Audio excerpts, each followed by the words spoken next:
and you can see we've taken the cling film with us, so it did its job. And I pulled the cling film off. If we haven't done that, it would have been stuck to the baseboard forever. Right, okay, that's good. And then using our little bit of emery paper which we had, bang where it's stuck. Right, there we go.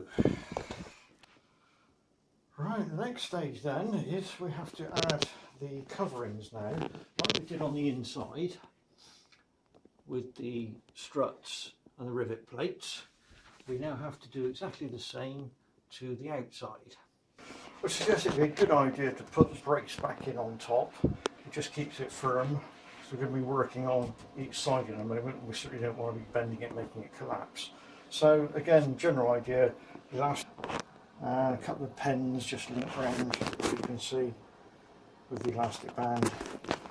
Right, so the next job then is to turn it up on end.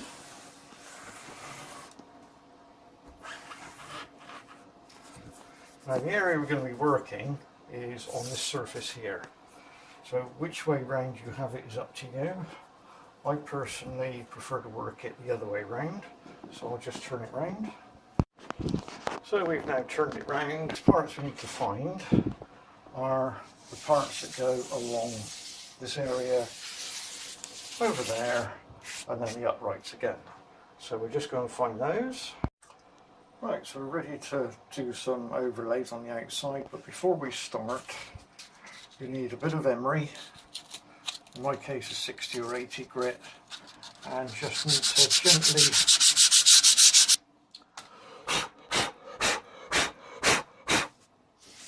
health and safety. I'm probably breaking just about every rule there is, but it's my house and I'll do as I please. So don't you do what I do though. You do it in the garden and use a mask. Right, so that's all nice and ready to start putting the overlay on. Okay, so we're going to do the back piece first. This is look like this with 1 and 2, 2, 3, 4, 5, 5, 6, 7, 8, 8, 9, 10, 11, 11, 12, blank. Now these are similar to the little tiny ones, if you remember, that we fitted on the inside. So take number 1 and 2 and position it roughly in the right position, and it should line up at the very end, as you can see there.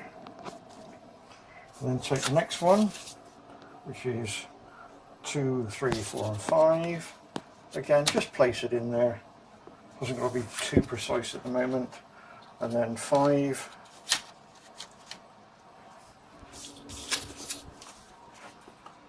And then the next one is 8 against 8. And then 11 against 11. Right, now when it's pushed firmly against there, you may find you've got a bit of a ridge there. Difficult to show here, there. Well, that's because of the tolerances of build up when we're making it. So we can handle a gap where my finger is there. Try and bring it into focus, there. But we don't really want a ridge there. So in this case we need to move it, and I'll pronounce it, it wants to be moved in that direction before we glue it in. And it's only a small amount, so we can do that with a piece of paper. And what I found the best way of doing it, I've now lost my piece of paper, there we go, is quite literally, right, piece of paper, tear it into a long strip. We want a straight edge there. And what we do is we put the piece of paper in the back there. It's much easier with two hands. And then push that back against the paper and see if this surface here is level. If it's not, then add another single piece of paper. Right, as you can see, I've now got a piece of paper in there and it's quite a nice snug fit there. So I'll now hold that in position and take the paper out. I'm still flush along the bloody focus. I'm still flush along the edge. We've got a very, very small gap. There we go, very small gap there which you can't perceive. So that's far better and a nice flat surface there. So that's what we do. We'll do exactly the same thing, but we're going to glue it in position. So piece of paper along the back, glue along this piece, drop him on, slide him up to the piece of paper, make sure it's level on the end, as I showed you before, push down, clean out any glue that's showing through the edge, and take the piece of paper out, and then move on to the next section. So I'll do the first one so you can see what it looks like, and then I'll leave you to do the rest. Glued up the first piece, not too much is needed, and I will now load that into position. There we go, and that's a piece of paper in the behind, bit of glue oozing out, but we can see that this surface is completely flush, which is as it should be. So we now clean off the glue and take out the piece of paper. So that's cleaned the glue off, and now we just pop the piece of paper out. There we have our first piece in. So we now move on and do exactly the same with the next piece. Again, we need to add a piece of paper behind because we have a slight bit of a ridge there. And I'll leave you to work your way down to the end now. Right, so I'm working my way down and I've spotted a mistake. It's just that I didn't do what I told you to do. If you can see, and it's not going to stay, there we go, just in focus, can you see there's a gap there where I didn't squeeze that up tight enough before I glued it? And what that then means is that this piece here has got quite a big overhang there, so I've got to pack it out quite a lot, looking 3 or 4 pieces of paper, which does mean I've then got quite a large gap there. But that's more acceptable to see a large gap there than to see a horrible recess there. But had I squeezed it correctly before I glued it, I wouldn't have had that problem. So that's something for you to be aware of. Right, so I've now done my 1 through to 12 with the cock up on the end, which you've seen. We now are going to add the pieces all along here, around the edge. So we locate those pieces, again we're upside down I'm afraid. Right, okay, number 1, a 2, a 5, an 11, and a 12. So we start off by placing number 1 just generally in the right position. Right, so number 1 there, and we move around and add number 2, just placing them in position at the moment, nothing fancy. And then we add number 5, but of course we've got the elastic band in the way, which will cross when we come there. Then we pick up number 12 is the next one, which in fact goes down there. And then we pick up the one that's got number 11 on the end. And that goes into there. Right, so those are the next pieces to glue in. We follow the same process as we did when we glued the inner ones in, which is offer it down there and rub your fingers along it to make sure it's parallel all the way along, and then clean off the excess glue. As before, the important surface is out here because that's the one that's seen, so you want to get that as smooth as possible. Right, I'll do the first one and then get back to you. Right, so I've done number 1 and I've fitted number 2. If you remember, the important thing is that edge there, make sure that's nice and smooth. Now we're going to come up and do number 5, which has got the elastic band in the way. So I suggest you just remove the elastic band, which I shall do. Right, I've removed the elastic band. Leave the brace there though, so you can still push down, and then we'll glue in the next piece. Elastic band back on, just to hold it all firmly. So we now move on to the next piece, which has got number 11 on the end of it, which I should now do. And that's the last piece fitted. Similar to when we were doing the inside, when you do this last piece, you may find that you've got to mess around a little bit. You may have to take some off to make sure you get a good finish on the outside. Doesn't matter if you've got a gap between those two pieces, because that'll be covered up by a rivet plate. Again, the important finish is on the outside.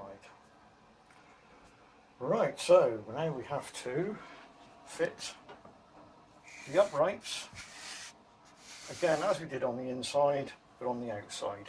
So we're just going to find those.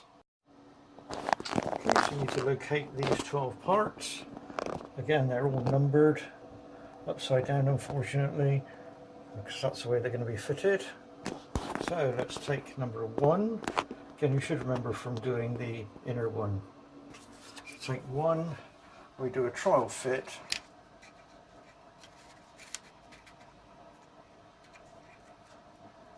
Again, rub your fingers down, just make sure it's a smooth fit there, which it seems to be. So that's number 1, ready to be glued in position, which is what I will now do. And then we move on with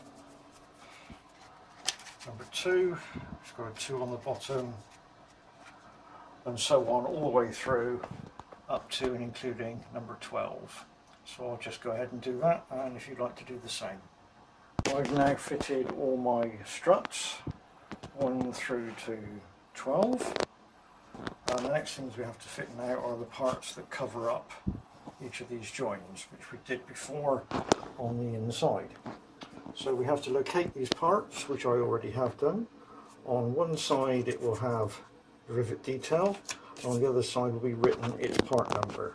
And what we're looking for here is O for outer, and then you'll have a T, which is top, and then a number between 1 and 12.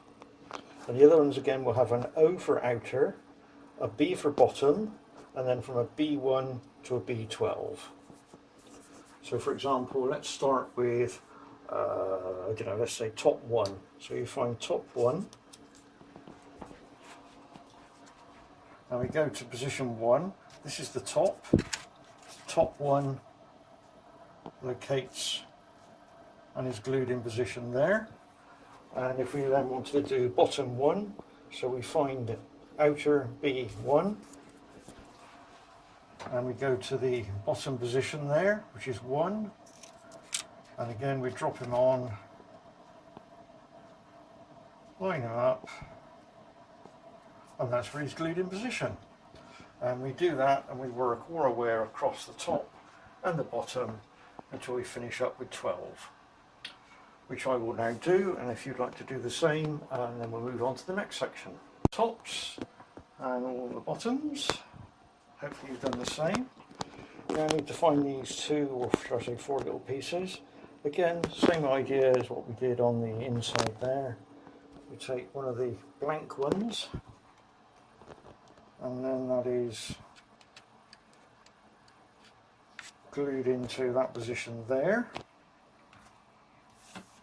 and then you take that one and glue that on top, and you then do exactly the same down the other end. So if you'd like to do that, locate the parts that go into that area here, of which we have them here. Now in my case they've got B&J Light Railway on. That's how they'll be sent to you, unless you ask for something in particular to be put into that area, which I will do some specials for you. If you don't ask, or you don't want anything different, then that's what you'll get. So take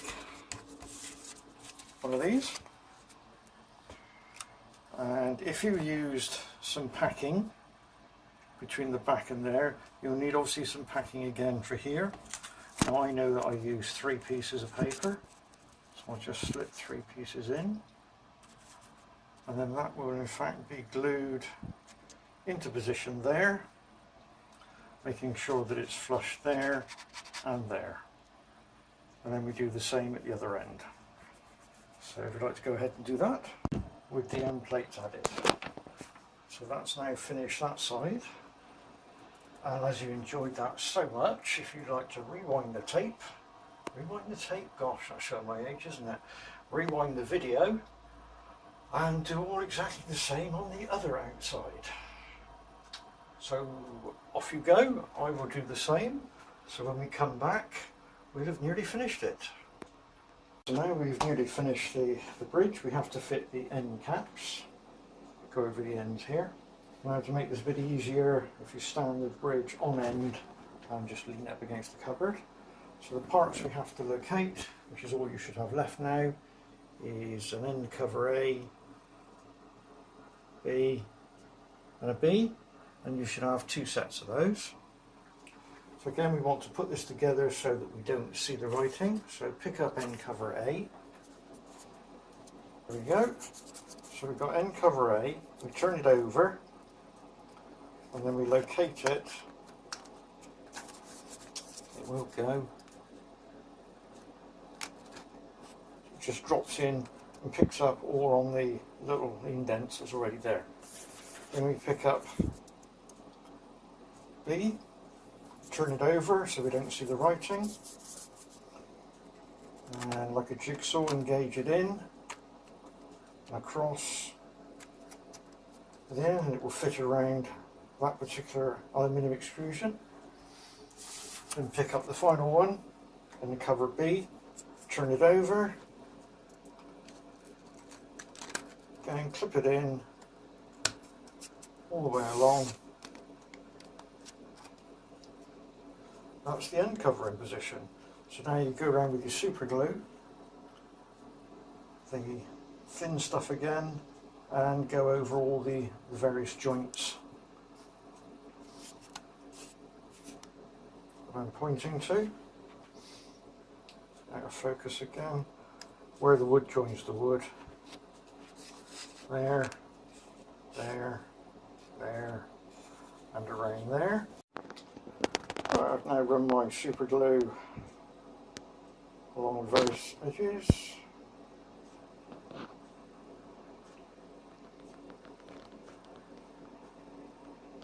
So we now have to turn the whole thing up the other way and do the other end, which is what we'll now do. And then at the same time we'll push some super glue underneath this edge along here just to get a bit more reinforcement. See inside where the end cover is, and we need now to run some glue. And again, we can use the runny one all around the edge, as I'm showing, around the edges, down around there, round, along, oh, so trying to point right, and up through there, just to give it a bit of strength. So I'll do that now. I've gone along with the glue all the way along.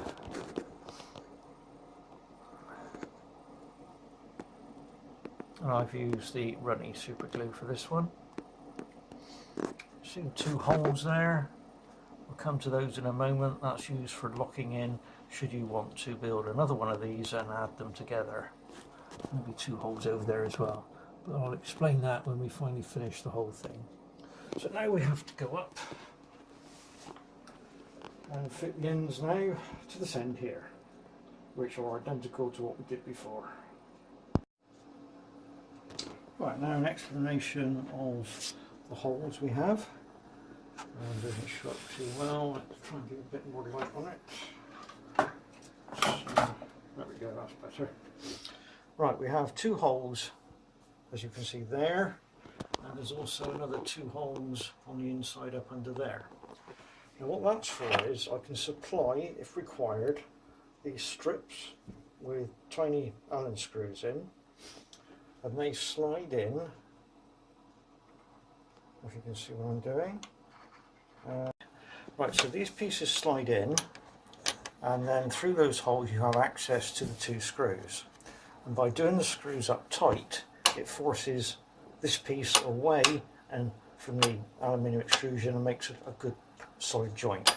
You can then slide on another one, i.e. another bridge if you built another one of these, and they will also have 2 holes in it, so you can then lock the 2 together. So you've got one on that side and one on that side, and it would just hold the 2 together. But I can supply those separately if required.